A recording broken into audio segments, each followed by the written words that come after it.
Создатель сотворил землю, людей, народы и стал раздавать им горы, моря, озера, реки и равнины, плодородные угодья. Всем все раздал, а казахам досталась только голая бесконечная степь. Взмолились степные жители, прося у Создателя еще какой-либо природы. Разве можно прожить в неоглядной степи и среди пустынь целому народу? И тут понял Создатель, что он нечаянно обидел этот добропорядочный и беспокойный кочевой народ. Заглянул он в свой мешок, в котором хранил природные достопримечательности, а там только остатки гор, несколько красивых лесов, десяток другой прохладных речек и озер, но все самое лучшее. Вытряхнул Создатель остатки из своего мешка посредине степи. Вот и получилось красивейшее в мире урочище Бурабай, известное как озеро Боровое, казахстанская Швейцария.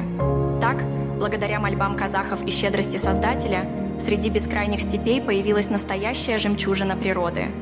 Бурабай стал символом красоты и уникальности казахской земли, привлекая людей со всего мира.